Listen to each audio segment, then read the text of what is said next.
Hey guys, welcome to Module 5, Retargeting and Lists.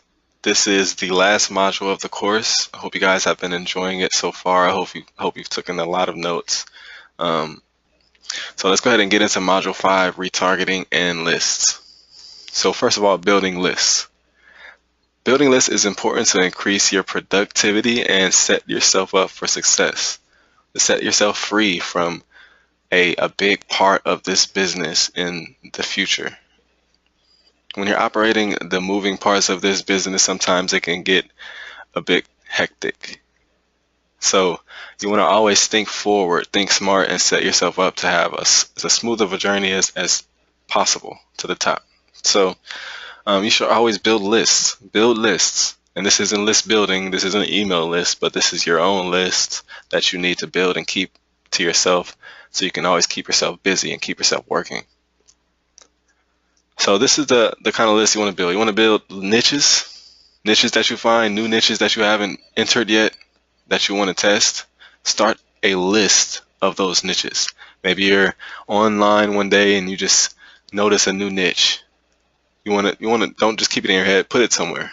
Maybe you're walking outside downtown one day and you see something that you think of a new niche.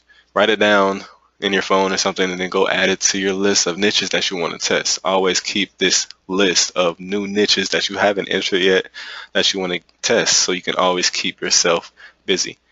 Concepts you want to test. Of course, now when you're doing the niche concept finding system, you're supposed to be stacking those concepts that you find on a list. I like to use Trello to stack all of my concepts that I find that I want to test on a list. Trello keeps it nice and organized. I can link directly to the meme or quote photo that I got the idea from, so my designer can see that and he knows exactly where it's at and where I got the idea from, where I'm going to it. I can add extra information. It's a really good tool for this purpose. So for niches, I just keep that in a notepad. Concepts, I keep it in Trello. Interests, I keep it in a notepad as well. You want to build lists of your interests that you're finding when you're doing the extreme targeting technique. Especially if you're doing it correctly and setting aside specific time to do this and put real dedicated time to this, then you'll come out with a lot of interest instead of just hurry up and running and grabbing a couple of interests and then launching an ad, doing that step by step type of method. You want to slow it down and focus your energy and attention on each of these important steps. So you definitely want to start building your interest list as well. So, a lot of people use Excel. I like the simplicity of a notepad. You can't do much, you can't make any mistakes. So I keep all my interests in a notepad. You can do whatever you want to do as long as you keep a list of interests. That's pretty much it. Nothing more complicated than that. Do you guys have anything to add? No, it's simple as it. Yeah. I mean, it's simple, but it's very, very crucial to set yourself up for success, to set yourself up so you're not always making a hectic day. Before you know it, if you're building a list of interests, before you know it, you won't have to do targeting anymore. You'll barely have to even touch targeting.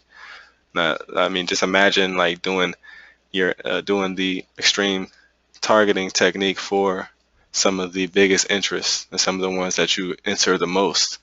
If you do that and get a big list of 100 interests that you find using the buyer heavy technique, you won't have to continue going back and doing your targeting over and over. You just pull from your list. Same thing with niches and concepts. If you put them all on a list, you won't have to continue looking for concepts all the time.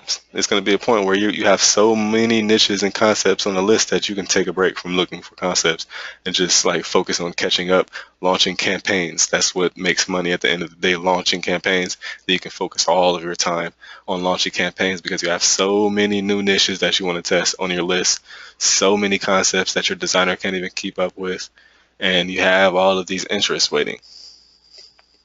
So that's just thinking forward and setting yourself up for success. All right, so we'll see you guys in the next video.